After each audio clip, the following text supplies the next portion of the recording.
I'm going to read part of chapter 3 of Ross Poldark by Winston Graham, and I'm reading from this volume. You may recognize it if you're a Poldark lover or a Poldark fan. And I bought this in 1984. In 1984 I bought this. Now, I said I'd read chapter 3 and I've just lost it. So, here we are. Okay. It's an exchange between Ross, Prudy and Judd. They are the painters who work for Ross at Nampara. A wet October evening is depressing, but it drapes some soft shadows on the rough edges of ruin and decay, not so the light of morning. Even at the height of his mining, Joshua had always had a few fields under care. The house had been clean and homely, well furnished and well stocked considering the district. After a tour which lasted from 8 until 10, Ross called the painters out of the house and stood with legs apart, looking at them. They shuffled and were uneasy under his gaze. Judd was 4 inches the shorter of the two. He was a man in the early 50s to whom bow legs gave a look of horsiness and bulldog strength. During the last 10 years, satirical nature had tonsured his head like a friar. He had lived in the district all his life, first as a tributor at Grambler Mine, then at Wheel Grace, where Joshua took to him in spite of his weaknesses.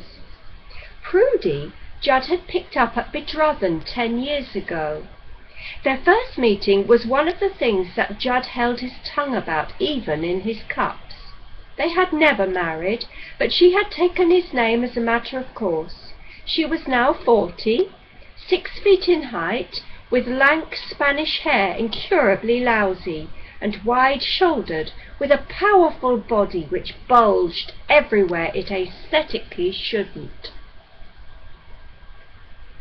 "You're tired after a hard morning's work," said Ross. Judd looked at him uneasily from under hairless brows.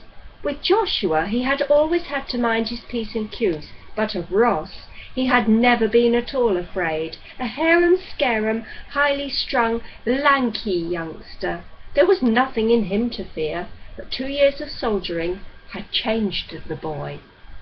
"'Tis as clean as a new scrub place can be," said Judd, on a grudging note. "We been at 'en for 2 hours solid. Splinters I got in me, and from the old floor, drat 'em. Blood poisoned I shall be, maybe. Runs from your hand to your arm it do, up your veins, and fit, you're dead." Ross turned his sleepy but unquiet eyes on Prudy. "Your wife has not suffered from her wetting? As well not to forget the feel and taste of water. Very little is used in Gale." Judd looked up sharply. "Who says Gale? Prudy ain't going to Gale. What's she done?" "No more than you have. A pity you can't share the same cell." Prudy sniggered. "You will have your jest." "The jest," said Ross, "was yours last night, and for 50 nights before." "You can't get neither of us convicted for being a bit teddly," said Judd. "'Tedn't law, 'tedn't right, 'tedn't just, 'tedn't sense, 'tedn't friendly, leave alone all we've done for you. You were my father's personal servant. When he died, you were left in a position of trust. Well, you may have a guinea for every field you find that isn't choked with weed and lying fallow. The same for a barn or a stable that is not falling down for need of timely repair. Even the apples in the orchards are mouldering among the dead leaves for lack of someone to gather them. 'Twere a poor summer for fruit. Down come the apples, rotting away with wasps in 'em. Shocking 'twas. I can't do nothing to an apple when there's a dran in 'em. Not except kill the dran and eat the apple, and there's a limit to what 2 bodies can eat. 'Twas a nice chance I didn't swallow one of they there wasps," said Prudy. "There was I, munching away as clever as you like. Then sharp, just as I has me teeth in 'em, I hears a buzz, buzz, can! My ears! There he is! You can't see the front end, but the back end is there, waving about like a lamb's tail. All his legs are going straight like a flag. If I hadn't just heard—" "Get one of they in your nozzle," said Judd gloomily. "Out come their sting, and fit, you're dead."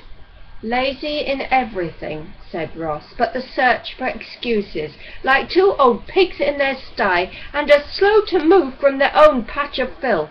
Prudy picked up her apron and began to dab her nose. Ross warmed to his theme.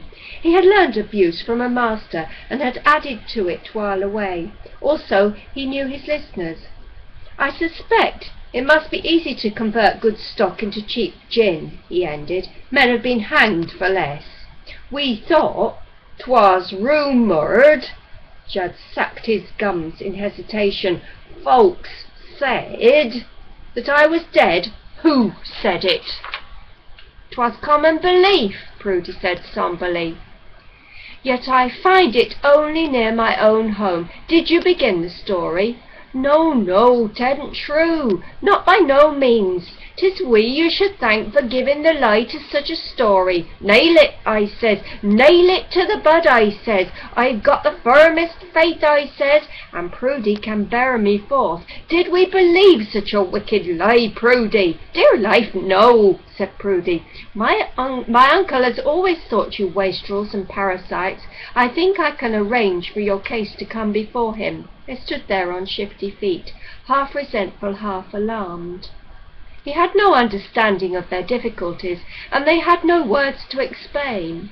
Any guilt they might have felt was long since overgrown by these explanations, which they could not frame. Their feeling now was one of outrage at being so harshly attacked. Everything had been done or left undone for a very good reason. "We've only 4 pair of hands," said Judd. Ross's sense of humour was not working, or he might have been undone by this remark.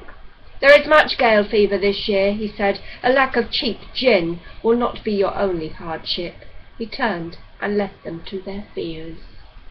And that was a snippet, a small part, from Poldark, Chapter 3, which is the first of the Poldark novels, and it's by Winston Graham.